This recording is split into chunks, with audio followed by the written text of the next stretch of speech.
Hi అండి, welcome back to my channel. అందరూ ఎలా ఉన్నారు? ఇవాళ రెసిపీ గోంగూర మిల్ మేకర్ పలావ్ అండి. చాలా ఈజీగా సింపుల్గా చేసుకోవచ్చండి. చాలా తక్కువ టైంలోనే ఈజీగా అయిపోతుందండి. ఇప్పుడు దీనికి కావాల్సిన పదార్థాలు చూద్దామండి. క్యారెట్ ఇలా చిన్న చిన్న ముక్కలు కింద కట్ చేసుకోవాలి. బీన్స్ చిన్న ముక్కలుగా కట్ చేసుకోవాలి. కొత్తిమీర. ఇప్పుడు స్టవ్ ఆన్ చేసుకుని ఒక కళాయి పెట్టుకొని ఇందులో 2 టేబుల్ స్పూన్ ఆయిల్ యాడ్ చేసుకోవాలి. ఆయిల్ హీట్ అయిన తర్వాత స్పైసెస్ని యాడ్ చేసుకోవాలండి. నేను ఒక చిన్న గిన్నెలో చూపిస్తున్నాను స్పైసెస్ అన్నీ. బిర్యానీకి ఏవే సరుకులు వాడతారో అన్నీనండి, బిర్యానీ సరుకులన్నీ యాడ్ చేసుకోవాలి. ఆకుని ఇలా చించుకొని వేసుకోవాలి. ఇవి కొంచెం ఫ్రై అయిన తర్వాత కట్ చేసుకొని ఉంచుకున్న వెజ్జెస్ అన్నీ యాడ్ చేసుకోవాలండి. Onion, tomatoes, 3 chillies, carrot, beans ఇవన్నీ యాడ్ చేసుకొని బాగా కలుపుకోవాలండి. ఇవి బాగా త్వరగా మగ్గిపోవడానికి 1 టేబుల్ స్పూన్ సాల్ట్ యాడ్ చేసుకోవచ్చు. యాడ్ చేసుకొని బాగా ఫ్రై చేయాలండి. ఇలా కలుపుతూ బాగా ఫ్రై చేయాలి. బాగా ఫ్రై అవ్వాలండి ఇవి. ఆ తర్వాత ఇలా మూత పెట్టేసి క్లోజ్ చేయాలి. మిల్ మేకర్ అండి, ఒక గ్లాస్ వాటర్ని బాయిలింగ్ చేసుకుని మిల్ మేకర్ని యాడ్ చేసుకుని ఒక 5 మినిట్స్ వదిలేయాలండి.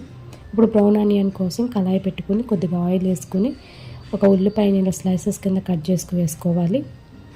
ఇవి గోల్డెన్ కలర్ వచ్చే వరకు ఫ్రై చేసుకోవాలండి. పలావ్లోకైనా బిర్యానీలోకైనా బ్రౌన్ ఆనియన్స్ చాలా బాగుంటాయండి. ఇలా ఫ్రై చేస్తూ కలుపుతూ ఫ్రై చేయాలండి. హై ఫ్లేమ్ మీద ఇలా ఫ్రై చేసుకుని పక్కన పెట్టుకోవాలండి. ఇప్పుడు వెజిటేబుల్స్ మగ్గినవో లేవో చూద్దామండి. బాగా మగ్గిపోయినాయండి. ఇలా బాగా ఫ్రై చేసుకోవాలి. ఇప్పుడు ఇందులోకి గోంగూర అండి, గోంగూరని ఇలా 2 కట్టలు తీసుకొని చిన్న కట్టలు శుభ్రంగా వాష్ చేసుకొని ఇందులోకి యాడ్ చేసేసుకోవాలండి. వెజిటేబుల్స్ మగ్గిన దాంట్లోకి యాడ్ చేసుకుని ఇది కూడా క్లోజ్ చేసేసి ఒక 5 మినిట్స్ మగ్గనివ్వాలండి. ఇందులో వాటర్ అంతా ఇంకిపోయి మంచిగా ఉడికిపోతుందండి గోంగూర. చాలా బాగుంటుందండి గోంగూర పలావు. చాలా ఈజీగా కూడా ఉంటుంది ప్రాసెస్. ఇలా క్లోజ్ చేసేసి 5 మినిట్స్ మగ్గనివ్వాలి. చూడండి, గోంగూరలో వాటర్ అంతా ఇంకిపోయి బాగా మగ్గిపోయింది కదండి.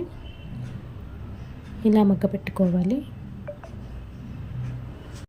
ఇప్పుడు దీనిలోకి మిల్ మేకర్ అండి, మిల్ మేకర్ని యాడ్ చేసుకోవాలి. ఇందాక వాటర్ లెస్ 5 మినిట్స్ ఉంచారు కదా, ఇలా ఉబ్బుతాయి. ఇవి వాటర్ అంతా బాగా పిండేసి యాడ్ చేసుకోవాలి. ఇందులో కొద్దిగా అల్లం వెల్లుల్లి పేస్ట్ అండి, 1 స్పూన్ అల్లం వెల్లుల్లి పేస్ట్ యాడ్ చేసుకోవాలి. కొద్దిగా పసుపు యాడ్ చేసుకోవాలి. 1 స్పూను కారం యాడ్ చేసుకోవాలి. 1 స్పూను గరం మసాలా యాడ్ చేసుకోవాలి. ఈ మసాలా అంతా మిల్ మేకర్కి గోంగూరకి పట్టేలా బాగా కలుపుకోవాలండి. ఇందులో పచ్చివాసన అంతా పోయే వరకు మగ్గనివ్వాలి అల్లం వెల్లుల్లి పేస్టు. ఇప్పుడు ఇందులో 1 గ్లాస్ వాటర్ని యాడ్ చేసుకోవాలి. అంటే 1 గ్లాస్ బియ్యానికి 2 గ్లాసులు యాడ్ చేసుకోవాలండి. 1 గ్లాస్ బియ్యం తీసుకున్నాను నేను. సో 2 గ్లాసులు వాటర్ని యాడ్ చేసుకోవాలి. బాగా కలుపుకొని ఇది ఒక ఉడికొచ్చే వరకు ఉడకనివ్వాలండి. వాటర్ బాయిలింగ్ అవ్వాలి, అప్పుడే యాడ్ చేసుకోవాలి రైస్ని. ఇందులో కొద్దిగా పుదీనా కొత్తిమీరని వేసుకోవాలి. బాగా కలుపుకొని మూత క్లోజ్ చేసేసి 5 మినిట్స్ మరగనివ్వాలండి వాటర్ని. రైస్ని ఇలా కడిగి ఉంచుకోవాలి. ఇలా ఉడికొచ్చింది కదండి, ఇప్పుడు రైస్ని యాడ్ చేసుకోవాలి. ఇలా యాడ్ చేసుకొని బాగా కలుపుకొని సాల్ట్ గట్రా సరిపోయిందో లేదో చూసుకొని సాల్ట్ అడ్జస్ట్ చేసుకొని